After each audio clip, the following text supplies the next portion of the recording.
Nigga acts about me, nigga acts about me, nigga acts about me, nigga acts. What's up, y'all? This is Lesbian Conscious, and I'm back with another video. So, for this video's topic, we gonna talk about the strap. Let's talk about what it means for us and what it means for other communities and how they judge us based off of that.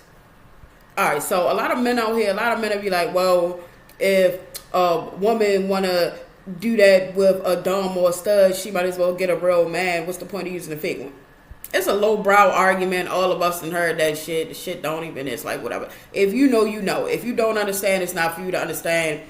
You know, it's whatever. And then there are some that are not even anatomically correct that give the same desired effect. So, like I said, the argument is washed up. But if I had to rebut that statement, which I've had when I have discussions with certain people, I was on, I think this guy's show, it was probably a couple years ago. I might share it to my community wall or something. He was a Hebrew Israelite. We were having a debate about basically, you know, gay culture isn't an agenda. And it was a real respectful debate. I fucked with it. But, of course, that came up in question, which I don't like being asked about. Well, I take that off the table for debates, but I will personally answer you that question. Like, I don't want you to go back and forth with me about that because, like I said, it's lowbrow.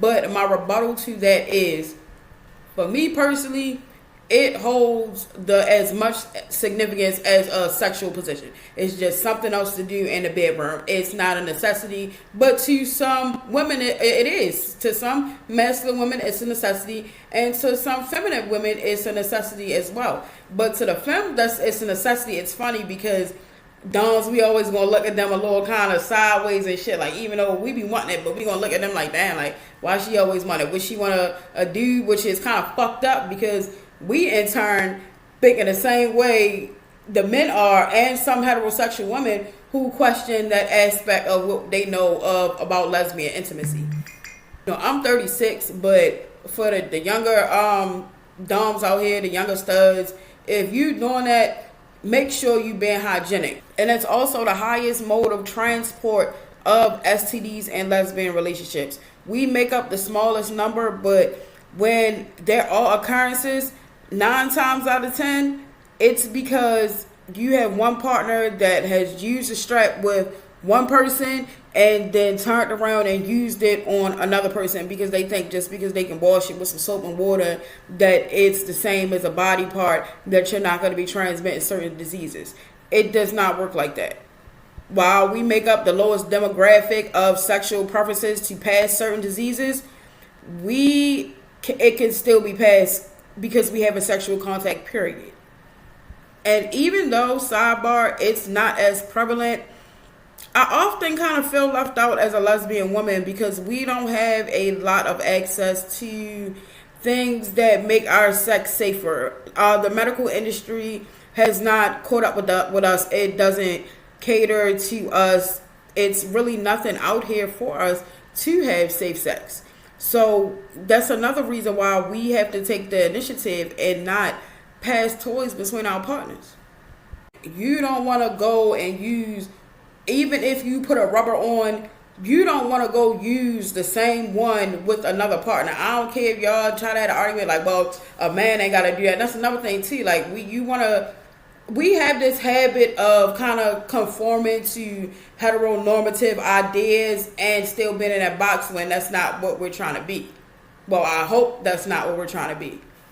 And of course, we're going to default to the relationship examples that's out here. Like, it's always been more heterosexual relationships shown in the media.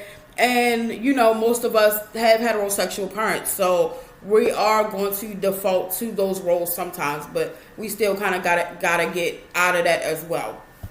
Does the strap give us an advantage over some men because we can pick our size? I don't know. I probably gotta let a bisexual woman answer that question. But back to my previous point. If you could afford to take somebody out, court somebody, grab a bottle, turn up, you could afford to get a new strap. There's no reason why you want to use the same piece between your partners. You get a new partner, you get a new piece. It's as simple as that. If you're not doing that, then you need to get it together. You live in foul out here. Now, condoms are sterile. So, some people might look at it and ask, it's certain doms that will keep a rubber and they'll keep a condom on it, which is good as well because it's sterile. It's like you're putting of course, you're not preventing no pregnancies or nothing, but that's just an extra way to be sterile, an extra way to be clean while you're getting into it. I want to know what y'all think, though. Like, so is the strap a necessity for you? Can you go without it? Is it like, all right, well, like I said, like just something to do when it's something to do? Or is you one of them femmes that's just like, nah, fuck that. I don't want it at all. Let me know in the comments. I want to get the conversation started. So, y'all know what it is. Let's be safe. Let's be conscious. I'm out. Peace. Nigga, ask about me, nigga, ask about me, nigga, ask about me, nigga, ask